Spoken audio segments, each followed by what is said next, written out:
Season 6 might have been the last infected update we got for Modern Warfare 3. So first of all, hello guys, welcome to a new infected video. Before the video starts, I just wanted to get your overall thoughts and what do you guys think about the Season 6 of Infected, because it's almost been a week, so what do you guys think about the update overall? But yeah, yesterday I sent my overall thoughts, or like feedback I will guess, about the Season 6 update. So overall, I loved the update, right? The loadouts and mainly everything about the update was very nice.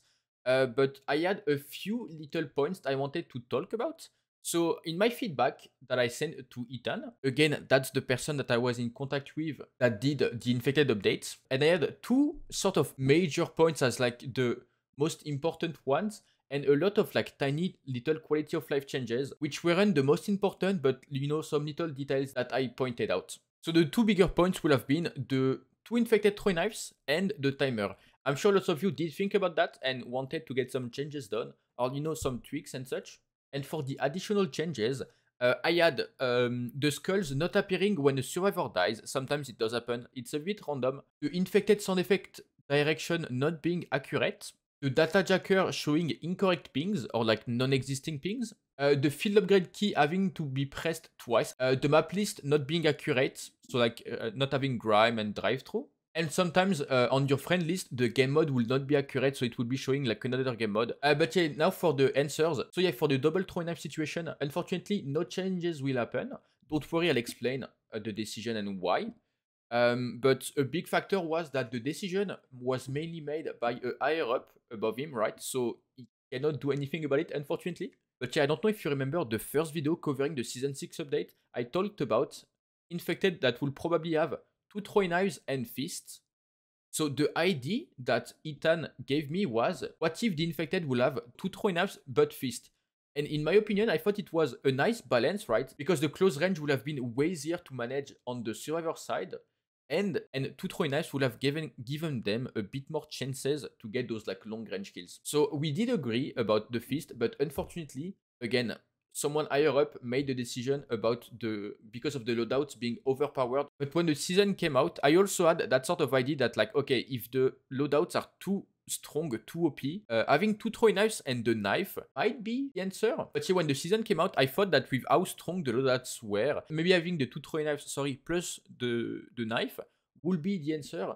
But after checking the games, the loadouts are not OP to the point of needing to throw a knife. But again, I think it's like still possible to get good games. It's not annoying to the point of like infected making it impossible for you to play, right? You can still have good games and such. Now for the timer. The timer part, since it's the first iteration was 5-minute game, or technically 4 minutes and 45 seconds, we both agreed that it was a bit too fast, right? So he changed it to 6 minutes. And I instantly saw a big difference between the games. But my overall idea was that the 6-minute timer will feel a tiny bit too quick for bigger maps or games where the first few infected will struggle.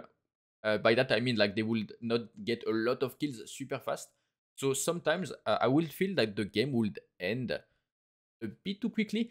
But he told me, and I do agree in some context, that it's like sort of the 6-minute games is sort of like the sweet spot where it's not too quick and it's not too long for the survivor. There might be some games, right, where the game ends a bit too early. But he told me he'll keep an open mind for what I requested, which was adding maybe between like 30 seconds to a minute on the timer. But I do want to point that I've seen a lot of people complain about games being way too quick. Here's my reasoning on why 6 minutes is not that bad. Because, okay, if you remove every game that ended with time on high rise, a lot of games, right, if the game is too slow, people will start infecting themselves to keep the game going. So a lot of time, no matter how long the game was, so if it was like 6 minutes as we have, or like twice as much, so like 12, it will still end with time. Because I do feel like the games ending with time is a lot because of the first few infected not getting enough kills, right? Either playing safe, not playing too aggressive, which again, that's fair. Everyone has their own play style. But you know, sometimes if you take a bit too much of time, you end up not having enough time, right? Or like not getting enough kills, so the game ends. But if you remove those two situations, I think you'll not see that much games end with the survivor winning and ending with time. I think that's a lot of like, because of those situations that the game ends with time. And I don't count that as like a proper or good enough reason to complain about the timer itself. But yeah, now that you have the two bigger things that could have been tweaked or like, you know, checked a bit out of the way, for the skulls and the sound issues, it did ask me additional information to, I guess, maybe work on that or like try to check on that. But so far, I don't know if it's going to be like either worked on or like, you know, checked. He told me he will look into the field upgrade bug, but because it's like a UI issue, that might be out of his control, so he might not be either able to make it happen or like do it. While I was recording just before, some gameplay context to show the map list, for example, the map list issue, I realized that the map list has been fixed. So like we had Grime and drive-through. It told me he will try to fix the incorrect data jacker mapping. So again, it means that he's looking into it, but no promises again, right? But yeah, again, let's not forget, as what he told me was that they are in the end of the development of the game, right? Like it's season 6, BO6 is like not that far away, or like they'll start to work on like another project. So the only thing they can do is like small updates. So in his words, he told me that he cannot make any promises other than investigation. So I guess just like fixing a tiny little things, right, here and there. He's like a community strategist and made those infected changes out of his own will, if I understand correctly. So it's completely understandable if he cannot like put full time into that, right? Put full efforts, as they might either work on the next code or like the next big Sledgehammer project. That's why I said that it might be the last update.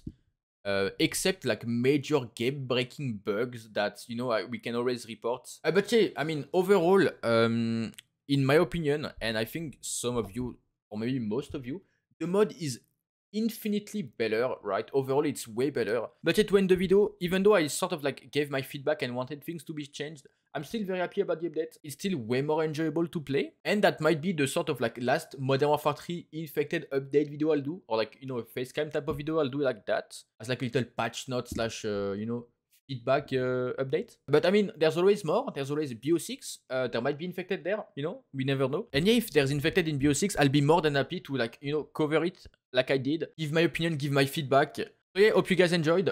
Subscribe if you want more videos like that, you know, in the future for BO6 and such. But yeah, I'll see you guys in the next video. Bye bye.